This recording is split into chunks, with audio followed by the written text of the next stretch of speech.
You guys, we have got to talk about what is going on with Euphoria, specifically the cast, because some people have found themselves in some serious trouble lately. The internet is flooded with discussions, and it's all adding fuel to the mess surrounding Season 3. There are whispers about creative differences between Sam Levinson's Zendaya and HBO over where the story should go, plus ongoing criticism of Sam's writing for being unnecessarily graphic, especially toward young women, and not always having a clear narrative purpose. After The Idol was ripped apart by critics for leaning into a male gaze-heavy portrayal instead of delivering the original concept fans wanted, some are wondering if Euphoria's next season will even be worth the wait. But the real reason this season might feel different has less to do with the scripts and way more to do with the cast's off-screen drama. And the first person at the center of it? Dominic Fike. Dominic joined Euphoria in Season 2 as Elliot, the troublemaker who got caught up in Rue and Jules' drama, and ended up creating even more problems for them.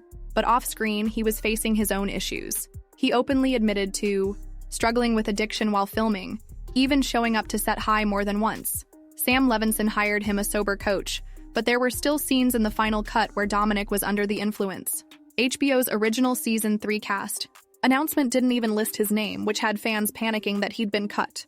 People speculated that his past behavior might have been the reason.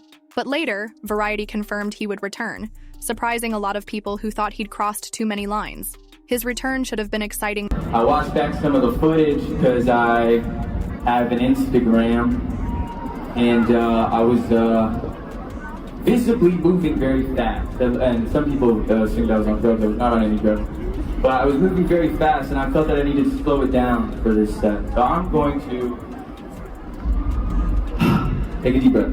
And I know that that's not common practice at these festivals. I know that everyone is here drugged up, had a little bit of alcohol. You're waiting on Sabrina Carpenter. That's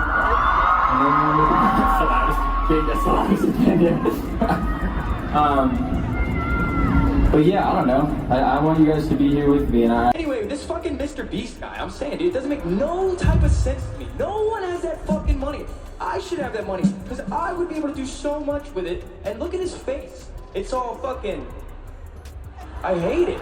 Anyway, this next one's called Mama Boy. In this song, I sound kind of like a mosquito, but when you play High Grace, make sure you take the mosquito noise out of it. Start smoking weed again. What? You smoke weed and then you don't want to go out. Could have recorded it on your cell phones and put it on the internet, but I didn't because I knew you were going to do that. See? 2 steps ahead. News. But what happened next just made everyone talk even more.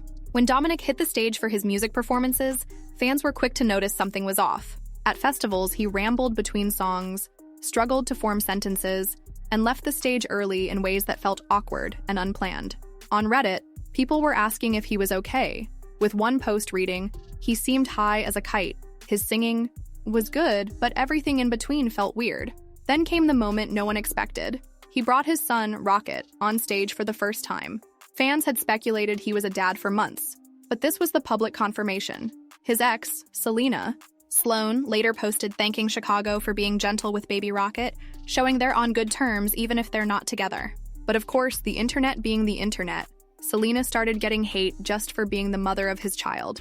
And Dominic's love life has had its own share of headlines, especially after his breakup with co-star Hunter Schafer, who said on a podcast that being cheated on by him changed her fundamentally. But Dominic's not the only cast member facing backlash. Sweeney, who once seemed universally loved, has been under constant fire since her American Eagle campaign went viral. The slogan, Sweeney has great genes, was meant to be a play on words, but a lot of people took it as a nod to genetics, implying a certain look was superior. Things exploded when conservative political figures began defending the ad, and then people discovered Sydney is a registered Republican.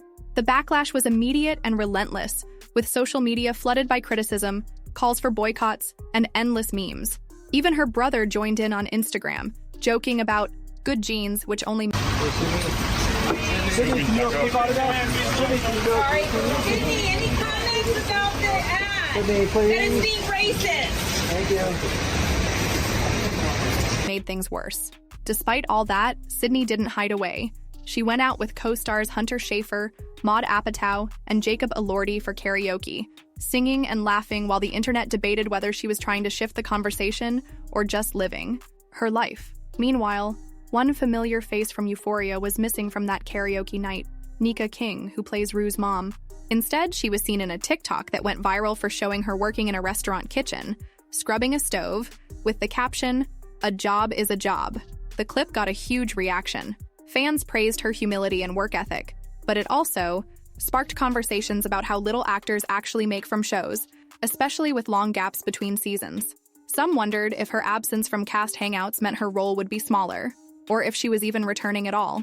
Nothing's been confirmed, but with how unpredictable Euphoria is, it wouldn't be shocking if her character simply disappeared without explanation. While all this is happening, HBO is finally filming Season 3 after endless delays. Reports say there will be a 5-year time jump, taking the characters out of high school and into adulthood. New names are joining the cast, including Rosalia, Marshawn Lynch, and Sharon Stone, which has everyone curious about how their characters will fit into the darker, more mature tone the show is reportedly taking. Still, with so much noise surrounding the cast, the big question is whether fans will still care when it finally drops. Will the controversies keep people hooked out of curiosity or push them away completely? At this point, it feels like Season 3 might be just as unpredictable off-screen as it is on.